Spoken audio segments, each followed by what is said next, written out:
similar. We're going to do what would work for you. All right, go ahead and start wrapping up your conversation.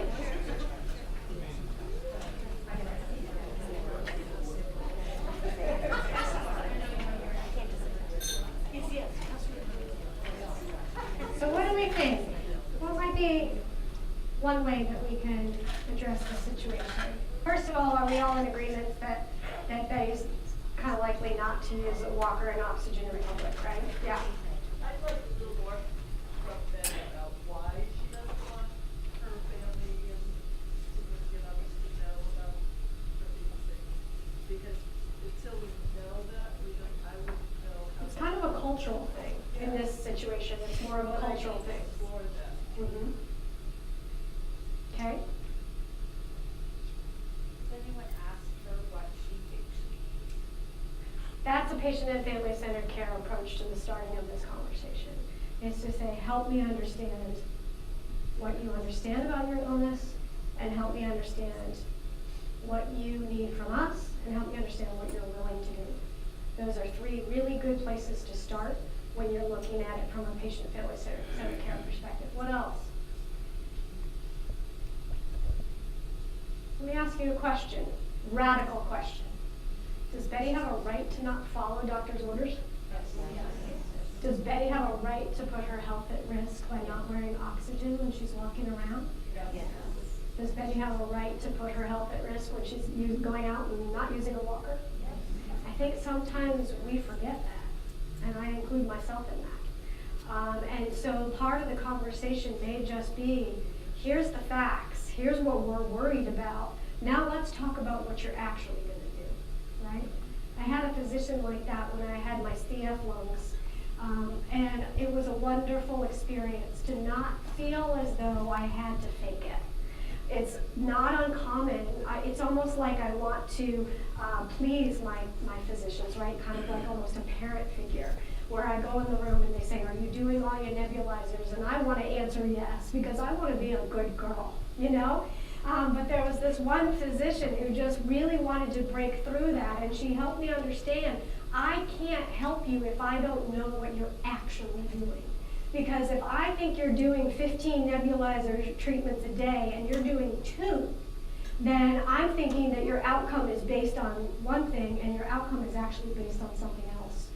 So having that open, honest conversation about what that person is actually going to do and creating a care plan that's the best that you can both do, kind of meet in the middle, sometimes is the best that we can do. Yeah. It was interesting, though, that I think you gave us a carrot around Betty in the sense that you said that she didn't want to have to drop foot because she thought people would think she was intoxicated. So there's something that she's committed to trying to not look like she has a drop foot. Then the question becomes, so what are those options? That's a good part. We think it's the walker, but what if it's a brace? What if it's something that is a little bit more, a little bit less obvious? That's a really good point. So you're talking about looking at the safety, not from the perspective of what is the standard way of dealing with something, but looking at the safety from, well, this is her emotional reason for resisting what we're recommending, so let's address the emotional reason by trying to find an alternative solution. I think that's really smart, really smart. Anything anybody else wants to add to this piece of the conversation? We just put the plug in there for whatever that conversation is, Because if you don't document it, it didn't happen. Absolutely. And if she goes home and falls, we need everybody to know that we told her to use that stinking water. Yeah. Absolutely.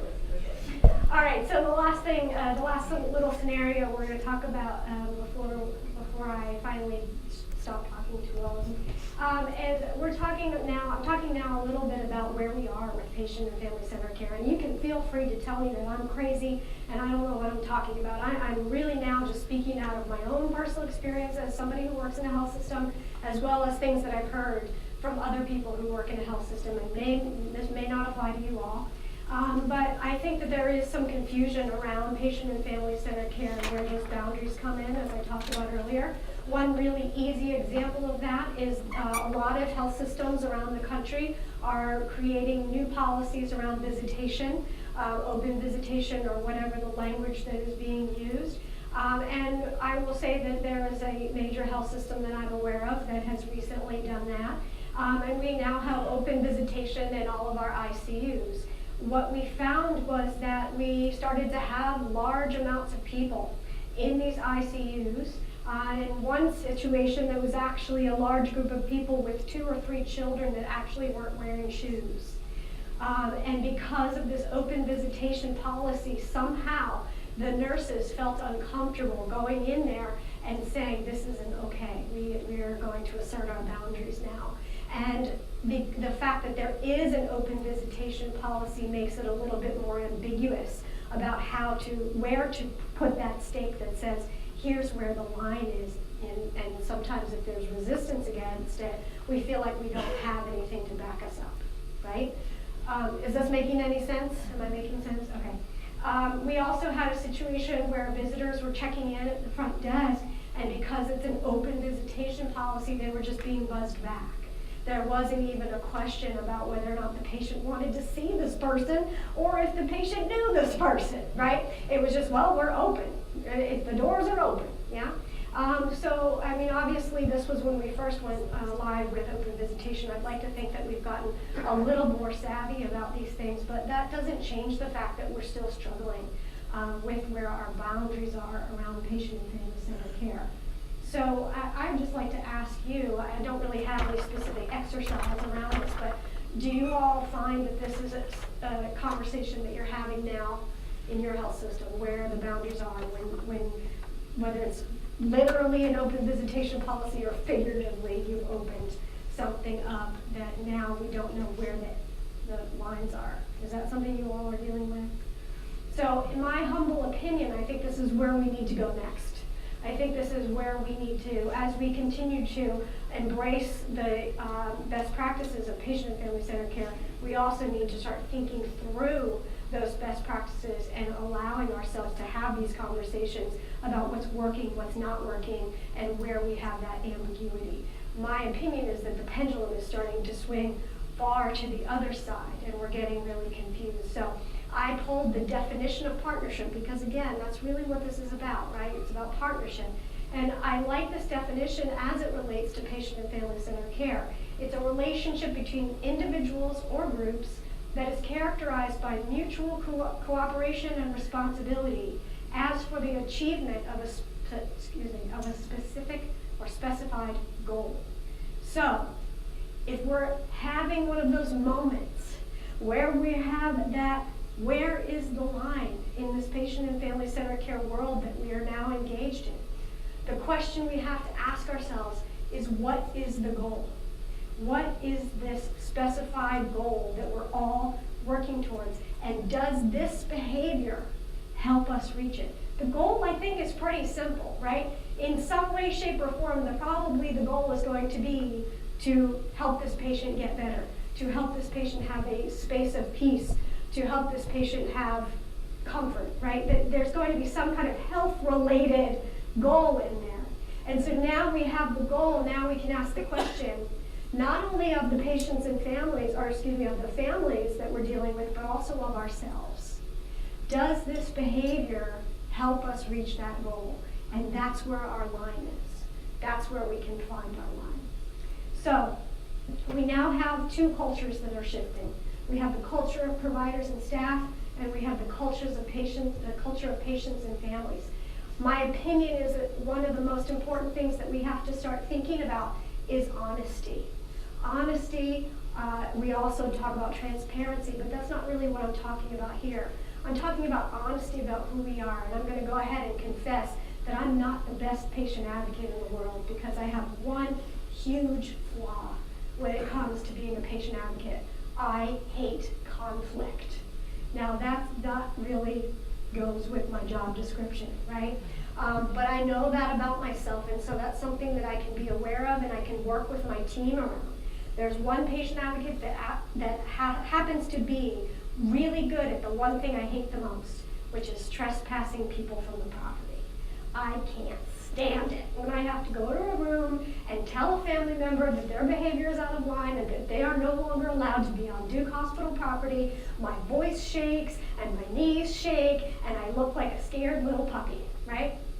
So what do I do in that situation?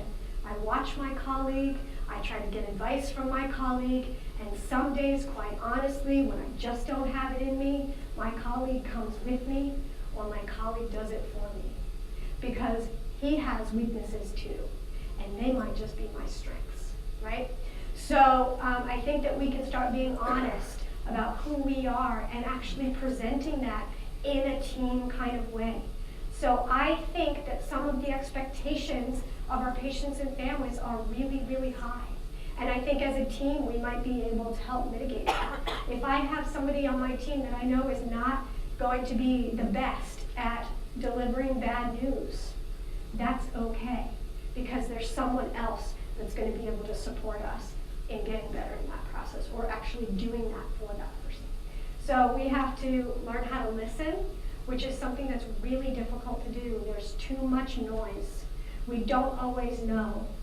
What am I supposed to be listening to? The risk management folks often see people who say, and patient advocates too, if they had just listened to me, then this wouldn't have happened. But that's easier said in retrospect than in the moment, because we're hearing things constantly that could be a red flag. So how do we know when something's actually a red flag? I would ask you to look at your team. If you're hearing this from multiple places, the patient's saying it, the family's saying it, the patient advocate's saying it, the charge nurse is saying it, if you're hearing it from multiple places, then maybe those red flags are big enough to pause and listen again. So, I could go on, but I'm going to shut up because I need to. I want to say that all of this is wonderful and all of this is true. And at the end of the day, there are people that no matter how hard we work, no matter how strategy driven we are around partnership tools and all of that, there are going to be people that we just can't satisfy. This is a little silly cartoon. Bloke here wants to complain about our complaints procedure, right? There are just some people in this world that that's just going to be how it is. And at the end of the day, the only thing I know how to do is to just know that I did the best that I could, and that I have to let it go when some people just can't be satisfied. So we all know that it's a ripple effect. This patient family-centered care thing can't happen just on the nursing level. It can't happen just on the administrative level. It has to happen from the board down to the person who's mopping the floor, and from the person who's mopping the floor up to the board. Because the beautiful thing is if we start to combine all of these worlds, we start to take away all those silos that we talk about. If you have patient and family-centered care, then you have collaboration, which leads to safety, and clinical excellence, which leads to satisfaction. So all of these pieces of our puzzle start to weave together in a way that is cooperative. So I want to end today by taking off my patient advocate hat and putting back on firmly my patient hat. I have worked now next to providers for 2 years. I've always had a lot of respect for what providers do, but now that I work beside them every day, I'm absolutely just blown away at the complexity of this job, at the complexity of the dynamics that you face on a regular basis, not to mention the fact that you have to have this silly little medical degree that allows you to have this incredibly complicated and deep knowledge of how to take care of patients on a clinical level. So what I'm really getting at is I just want to say thank you, because we live in a culture where most people take a few steps back from the bedside, and in some shape or form, everyone in this room has chosen to take steps towards the bedside. And what that says to me is that you're extraordinary individuals, and you have a strength within you that most people don't have. So I want to say thank you for walking next to people like me on this journey. We need navigators, we need guides, we need people who can help us walk down this road of uncertainty, and you all do that every day, all day, and it's an incredibly grueling thing that you do. And so thank you for giving your life to this work, giving your energy, your heart, your compassion every day when you get up and go to work. Thank you so so much for what you do, because people like me would literally not be here if there weren't people like you. So thank you all so much for your time and attention, and thank you for what you do each and every day. Thank you.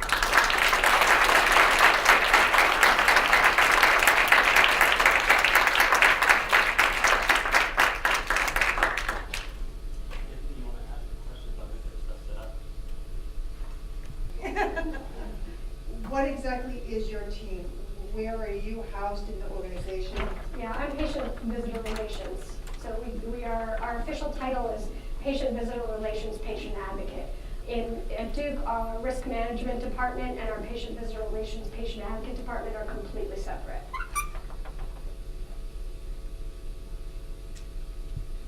Sorry, no questions.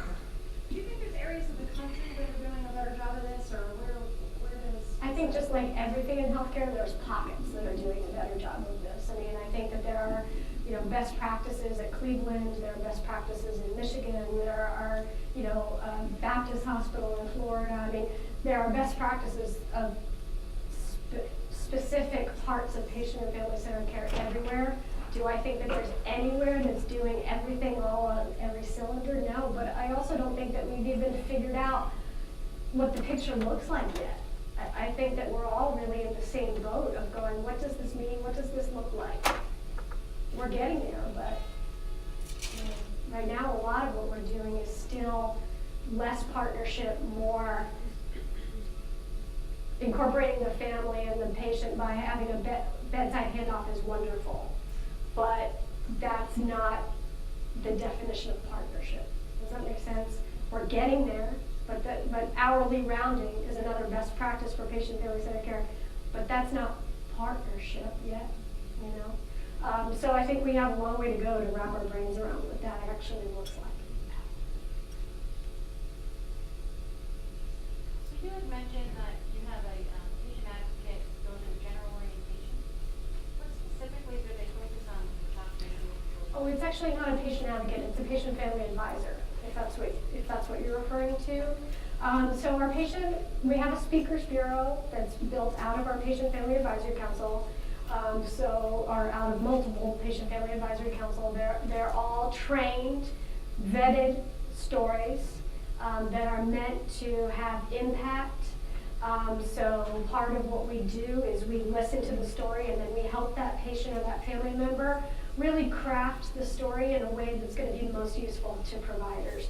So, we don't need you telling us how many milligrams of gentamicin you had and all of that, because that's medical stuff that's not necessary to share. We need you to help us understand, what does it feel like to be the recipient of that type of care? And so really helping them shape the picture so that the purpose of it is really more just this is what it feels like to be a vulnerable, sick person, and thank you for taking care of me. If I had to boil it down to our 2 talking points, that would be it. Other questions?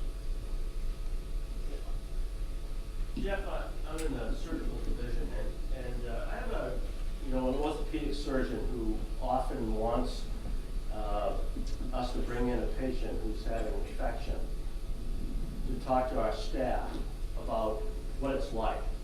So I want to know, is the risk department willing to precede this or join this, or should they come after it, about the communication piece? So we have the piece that's missing is our staff doesn't know what it's like to be a patient post-op and be involved in this big, long process afterwards. And he thinks, and I sort of agree, that it would be nice to have a patient come and give their side of the story so that we could, as staff, look back and say, maybe we could do a better job. Where is risk in all this? What are you waiting for, Bruce? Before, after? All the above. All the above. All the above, okay. Yeah, I mean, if you're asking about, whether there's any concerns with that, the answer is absolutely not. If your question is, is your question differently more about the risk associated with it? About having that conversation? Not the risk. I think Beth gave some startling statistics about communication that I don't think a lot of us have heard before tonight. And because we're talking talking about Central Maine healthcare, not nationwide statistics. And I think if we're gonna do part A, the patient, we should do part B. We're gonna do them together, we're gonna do, who's to do first, or, you know, so in the future, I think we should have this discussion about, you know, this piece is missing. Absolutely, Okay. absolutely, and I think as Beth said here, it's all of the above, it's before, during and after, and that's something we can certainly participate with, and have the conversation. To speak to the risk piece, I do think that it has to be the right patient. I mean, again, it's not about having somebody come in and grind axes. It's about somebody who says, I went through this process, it was really bad, I want to help people understand what it looks like so that maybe it won't happen to someone down the road. The spirit of the person has to be very specific for it to be successful. It has to be very carefully looked at. And so I wouldn't recommend just saying, oh, this person has had a bad experience, let's ask them to talk. They have to actually go through a process in which they present their speech or their PowerPoint or whatever the case may be to a particular individual or set of individuals who then go through it with them and make sure that this is the right tone for the right space.